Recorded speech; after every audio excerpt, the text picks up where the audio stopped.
Do the St. Louis Cardinals have what it takes? Do they have enough ammo to win the NL Central this year? We're going to look at what DraftKings thinks. We are going to break down the NL Central division on this episode of Long Live Baseball covering the St. Louis Cardinals. Okay, so I'm not going to lie to the audience. There's not much going on. The Cardinals, I believe, are standing pat. Sure, there's a few moves that are going on. The Chicago Cubs signed Hector Neris. The Pittsburgh Pirates signed Aroldis Chapman, which we'll talk about when we break down the Pirates a little bit later. But I thought today a good topic for an episode would be to look at the Central Division at the end of January. We are recording this episode on January 29th, 2024. I thought it would be interesting to take a look at the division, get an outsider's perspective on who they think is going to win the division from Las Vegas. And we all know that Las Vegas, all they care about is making money. Well, I thought we'd break down those odds and then break down each team to see what is the most likely outcome this year in the NL Central, who is going to win, who's the most talented team, which team has the most upside, which team maybe has the lowest floor outcome. We did this last year on the channel. We broke down some individual teams and our predictions were fairly terrible. So we'll try to do a better job this time around. And we're going to start by presenting the odds, the National League Central 2024 odds for winning the division. The Chicago Cubs are actually the favorite at plus 180. So if the Cubs are at plus 180, this is Vegas telling you, well, there's really no clear favorite to win this division. And I think they're right. Like if you look at other divisions around Major League Baseball, the Yankees are plus 140 to win the American League East. The Twins are minus 115 to win the American League Central. The Astros are plus 115 to win the American League West. The Braves are minus 230 rather to win the National League East. As I mentioned, the Cubs are plus 180 to win the Central, and the Dodgers are minus 400 to win the National League West. So out of all the teams that are the favorites in their division, the Cubs have the best odds, meaning like, and that plus 180 number means, if you aren't familiar, if you place $100 on the Cubs winning the NL Central. So if you think the Cubs are going to win the NL Central, you put $100 on the Cubs, they win the NL Central, that means you win $180. That's what those odds represent. And I find it fascinating that clearly, far and away, the division with the best odds, or the favorite with the best odds, is the Chicago Cubs. And I think that's Vegas telling you, we have no idea who's going to win this division. And just to give the rest of the odds, so the Cubs are the favorites currently to win the division at plus 180. The Cardinals, the St. Louis Cardinals, are actually the second favorite, which shocked me a little bit, at plus 200. The Reds are at plus 390. They're third up in the order.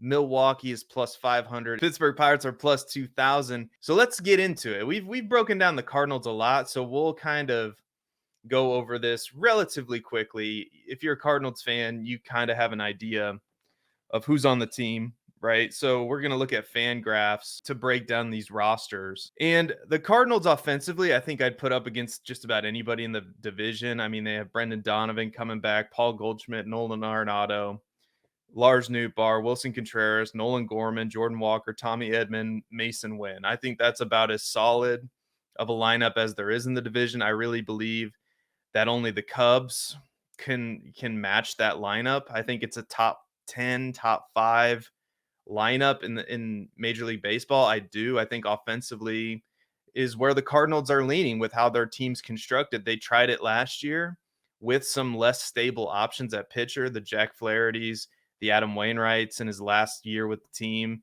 those kinds of moves, and it didn't work. And now they've brought in some more, they think they've brought in some more stable pitchers who should be able to eat up more innings. And they believe that if those pitchers pitch 6 innings or more, which if you look at the stats, actually the Cardinals, when you got a quality start, when the St. Louis Cardinals got a quality start, their record is significantly better, and it makes sense.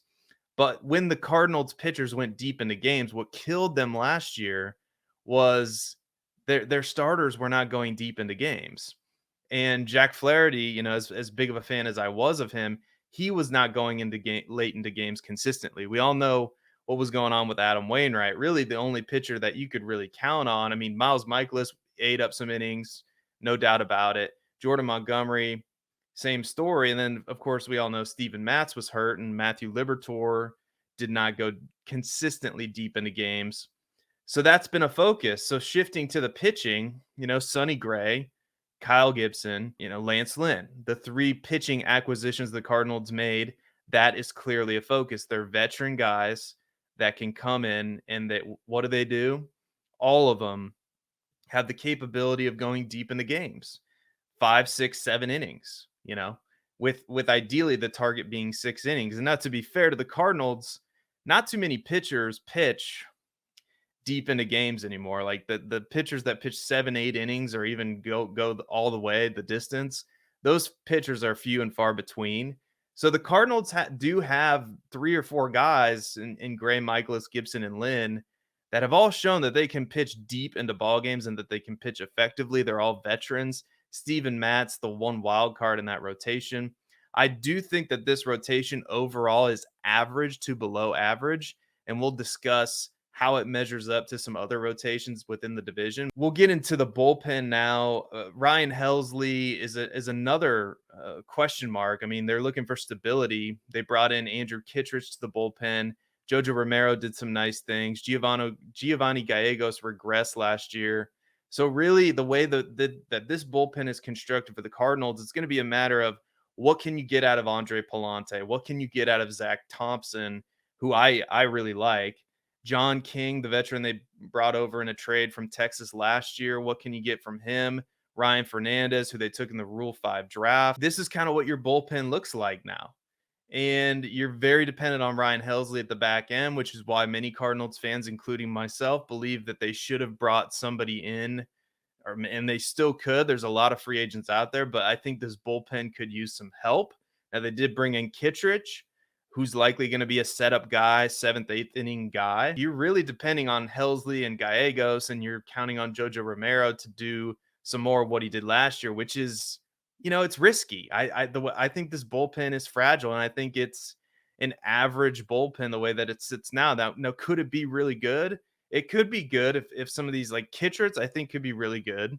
Gallegos could bounce back. Jojo Romero could do more of what he did last year, but at the end of the day, I think this is a risky way to structure your bullpen, being so reliant on Ryan Helsley at the back end. So, Cardinals pitching staff is average to below average, and I think their hitting is, could be elite, but it's very, very good. I think play it conservative and say that they have a top 10 offense in baseball. I'm fairly confident of that. So that's my breakdown of the St. Louis Cardinals. The Chicago Cubs are next up. They have they have the best odds. And I think this is justified. I don't know if their current offensive, like they have some nice pieces on offense. Obviously, we know Dansby Swanson is a really good player. Seiya Suzuki had moments last year where he was really, really good and then not so good. Christopher Morel is a fascinating player. I'm a big fan of Christopher Morel. Michael Busch, who they got in the trade from the Dodgers, is slated to play first base. And then, they have Nico Horner at second, Yan Gomes catching, Nick Madrigal is slated to be their starting third baseman. This is still a lineup, I think, that really, really needs somebody like Cody Bellinger to be brought back, because right now, if you look on Fangraphs, their starting center fielder, or their projected starting center fielder, is Mike Tauchman. And no disrespect to Mike Tauchman, he had some good moments last year. He had 238, 7 home runs, but he's not Cody Bellinger. They need a left-handed bat in this lineup, because right now, I mean, they have a switch hitter in Ian Happ, but you're going to be depending on a rookie and Michael Busch and Mike Tauchman as the left-handed bats in that lineup. And I just think that the Cody Bellinger signing, I think, will happen for the Cubs. It's going to cost them a lot because he's a Scott Boras client. I think it's going to happen. Like, and that really is the key piece that could make this offense go. Because right now, I don't think it's as good of an offense as St. Louis. I think it could be really good, but I give St. Louis the edge offensively. There's no doubt to me that the Cubs have the advantage with their starting pitching. I mean, Justin Steele was an absolute stud last year. Jameson Talion did not pitch very well, but I think he can bounce back. I really like the Shoto Imanaga, if I'm saying that name right. I'm probably not. And then you have Kyle Hendricks and Jordan Wicks at the back end of that rotation. Now, is it a rotation that could use some help? I think so, but because you're kind of dependent on Jordan Wicks, but I think Kyle Hendricks is going to be solid. I think Amanaga is going to be really good. I think Talion's going to bounce back, and I think Steele is going to be solid at the top end of that rotation. So I think this rotation is really good. I think it's above average. They probably could use another arm in that rotation because, I mean, you can always use more arms in the rotation. I think it's fairly thin what they have right now. But again, I think it's a better rotation than the Cardinals can throw out there. In the bullpen, like I said, the Cubs signed Hector Neris, who's going to projected to be a setup guy for them, with Alzolay right now slotted to be their closer. And they have guys like Merriweather, Drew Smiley, Mark Leiter Jr. So I don't necessarily love this bullpen. I do like what they have at the back end with Alzolay and Neris now. I think that's a nice 1-2 at the back end of the bullpen. They need to find some guys that can be sixth and seventh inning guys. When I look at this, I mean, Merriweather had a good year last year, but outside of that, you're looking at a lot of guys that had ERAs in the fours who pitched a lot of innings for them. But overall, I'd say that this bullpen's pretty strong at the back end, but getting there may be a problem. I'm guessing that Merriweather, Neris, and Alzolay are your three best guys there. When comparing the Cubs and the Cardinals rosters, it is very close as of right now. If the Cubs sign Cody Bellinger, which I think they will, I think it makes it more, it leans more to the Cubs, which I think is reflected in the odds at plus 180, for the Cubs, plus 200 for the Cardinals. It is very, very, very close. I think what pushes it over the edge for me, though, is the starting pitching. I think the Cubs starting pitching is just better. So I think the Cubs are overall a better team, and they have the farm system, the number one overall farm system in baseball. So there are probably some reinforcements down at the minor league level. Let's move on to the Cincinnati Reds, who have the third best odds according to DraftKings. At center field, they have TJ Friedl, Matt McClain plays second base, Spencer Steer projected to play left field. They signed Jeimer Candelario from the Cubs, who before that was with the Nationals. Jonathan India projected to be a DH. Ellie De La Cruz, shortstop. Noelvi Marte at third base. Will Benson is projected to be the right fielder, and catcher is Tyler Stevenson. And this is all according to Fangraphs. As I said, they have some nice players like Ellie De La Cruz. No doubt he's exciting. They have some younger players like Matt McClain in this lineup as well. Noelvi Marte hit 269 last year with 14 home runs. I mean, there's a lot of players in this lineup that hit 20 plus home runs last year, like Matt McClain, Spencer Steer, Candelario, Ellie De La Cruz hit 21 home runs. So there is some pop in this lineup, but overall, I would say that, it doesn't quite match up to Goldschmidt, Arenado, but it's not terrible. I think it's an average lineup in Major League Baseball. Now, their starting pitcher, like I am very intrigued by the starting pitching rotation that the Reds have. Now, I know Hunter Green did not quite have the year. I mean, 4.28 ERA. He did strike out 184 guys in 148 innings. I mean, that's pretty good. Graham Ashcraft didn't quite have as good of a season as you would like to see, with an ERA close to 5 at 4.81. They bring in Frankie Montas from New York. I think that was a good signing. So the three guys at that top of the rotation, there is no doubt that they have a lot of talent in this rotation. It's just going to be a matter of, can they consistently go out there and perform to the best of their ability? Can they get closer to 200 innings? Because last year, Hunter Green, 148 innings pitched, Graham Ashcraft, 156 innings pitched, gave up 163 hits. So he did not have a good year, but that's not to say he's not talented and he couldn't bounce back, because he could. And then Frankie Montas as your number 3 pitcher in the rotation, not too bad at all. Now they have Andrew Abbott and Nick Martinez at the back end of the rotation who both had, sub 4 ERAs last season. Again, I think it's a rotation that's more top heavy, but it's not a bad rotation. Like it could be a sneaky good rotation, and we all know the kind of year the Reds had last year as they won 82 games. So, like this team's talented, man. Like they are. Like the Reds are kind of scary, like because those guys at the top like could be really tough in a 3-game series. And then you go to the bullpen, you got Alexius Diaz projected to be the closer, Emilio Pagan, Lucas Sims, Sam Mole, Ian Gil. I'm gonna pronounce some of these names wrong. Gibbot, Brent Suter, Buck Farmer, Alex Young. I mean, it's a lot of guys that had ERAs in the fours. Alexius Diaz, probably going to be the closer. He had 31 saves last year. They have some names. Like I've always been a big fan of Brent Suter when he was a starter. Buck Farmer got a lot of talent. So Lucas Sims, same story. I mean, there's some names here, but I think the Reds are justified being the third best team in the division. But I will say their starting pitching could be a lot better than people think, and they have a lot of young players in their lineup. And I really like Jonathan India's game. I think he's a really good player too. I think the Reds are going to be competitive in the division, and it would not shock me if they won. I think that's a pretty juicy at plus 390. If you're, gambling sort, again, don't take gambling advice from me, but at plus 390, I think the Reds could win this division. Absolutely, they could. Now let's talk about the Brewers.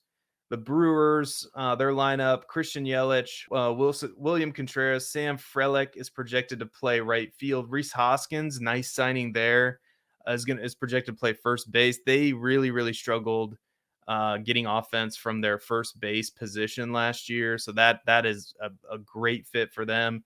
Willie Adames, is slated to play shortstop. Garrett Mitchell, left field. Jackson Churio, center field.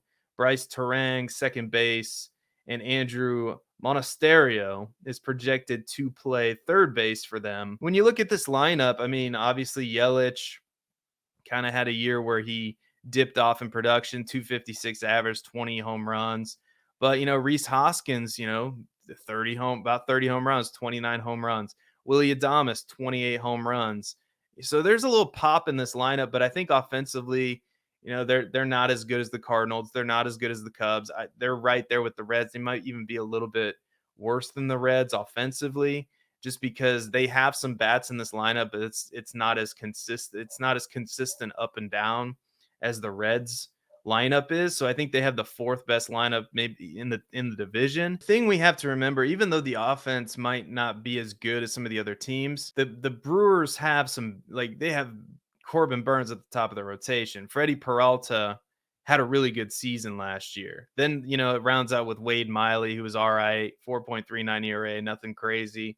Colin Ray, Joe Ross at the back end of the rotation. So I think it's weak at the back end, but at the top of the rotation, I mean, Corbin Burns, as solid as any pitcher really in Major League Baseball, if you ask me. And then Freddie Peralta, who's coming off a really good season. So at the top, if you catch those two guys in a 3-game series, that's no joke. But, the back end of the rotation is a little weak. And then you go to the bullpen where you have Devin Williams coming off a 29 save season, 66 innings pitched, 93 strikeouts in those 66 innings. Great year, clearly the closer for them. And then Joel Payampas, who had a good year, ERA 3.96, 63 strikeouts and 64 innings pitched. And then you have names like Trevor McGill, Hobie Milner, Abner Uribe, Elvis Peguero, Taylor Clark, Bryce Wilson. There's some guys who had some good years last year. I mean, McGill, good ERA, or Uribe, good ERA, Hobie Milner, pretty decent season. So they have some names in this bullpen. And then Devin Williams obviously is the highlight there. It's not a bad bullpen. I think it's pretty good top end of the rotation. Offensively, they're going to struggle. We'll see if they can win games like they have been winning games. Like the Brewers have been one of these teams that have been winning close games. We'll see if that drops off a little bit, but I think they're probably justified being the third or fourth team in the division. But they're going to be, they're going to be feisty. I think this team, I don't think they contend for the division, but I think they're going to give the Cubs, the Cardinals, and the Reds, I think the three teams that are clearly at the top of the division, everything that they can handle and more. Let's move to the Pittsburgh Pirates. Now, the Pittsburgh Pirates finished fourth last year in the division. Their lineup at shortstop, O'Neal Cruz, left field, Brian Reynolds, who they resigned. Ke'Bryan Hayes is their third baseman. Andrew McCutchen is slated to be the DH. Jack Sawinski is projected to play center field. Henry Davis is projected to play catcher. Rowdy Tellez, who they signed as a free agent, is projected to play first base. Liover Peguero is projected to play second base. And Joshua Palacios is projected to play right field. When you look at this lineup, I mean, O'Neal Cruz hit 248, 23 home runs last year at shortstop. Brian Reynolds, 23 home runs, 266 average. He's a solid bat in that lineup. Jack Sawinski, 490 plate appearances, 23 home runs. That's going to be an interesting name to think about. He's got some power. But then, Ke'Bryan Hayes at 261, Andrew McCutchen, 241. There's some solid bats in this lineup. Rowdy Tellez offers some power from the left side. There's a lot of left-handed bats in this lineup, 4, and then a switch hitter and Brian Reynolds. So it's a lineup that has some versatility and some pop, but I still think it's, maybe the fourth. It's still in the bottom. Like maybe it's better than the Brewers lineup, but I'd say it's still third or fourth best, probably fourth best in the division. Now, when you look at their starting pitching rotation, Mitch Keller is projected to be their number one pitcher. 4.16 ERA last year, 178 strikeouts in 189 innings, 32 games pitched, games started, 189 innings pitched. So they're gonna be depending on him to eat some innings for him. Then it's Martin Perez, who they signed as a free agent from Texas. Marco Gonzalez, they got in a trade from Atlanta. Luis Ortiz and Bailey Falter are all guys that are slated to be in their starting pitching rotation right now. Now they have some injuries. JT Brubaker is injured. Mike Burrows is injured. Johan Oviedo, who actually they got from St. Louis in 2022, all injured. So those guys could also factor in their starting pitching rotation. But I don't think it's going to be a great starting pitching rotation. I think there's more questions than answers in there, as the Pirates are still in this weird rebuild phase. But I mean, they did go out and sign Aroldis Chapman in their bullpen. David Bednar is a really good closer, 31 saves last year in 68 innings pitched, 80 strikeouts, solid closer. And those two at the back end of the rotation, Bednar and Chapman, we'll see how good Chapman can be at 36 years old. But that's interesting. I mean, Chapman was pretty decent last year in like more of a setup role and not necessarily a closer's role. 3.43 ERA, 62 innings pitched, 96 strikeouts. So those two at the back end of a bullpen could be really, really good. And then, there are names like Colin Holderman, Carmen Modinsky. I butchered that very badly. Ryan Borucki, Dari Moreta, Jose Hernandez, and Ronzi Contreras. All projected to be in the bullpen. Honestly, I don't know too much about any of those names, their numbers. I mean, the best guy on paper is Borucki, 3.98 ERA and 60 innings pitched, 57 strikeouts.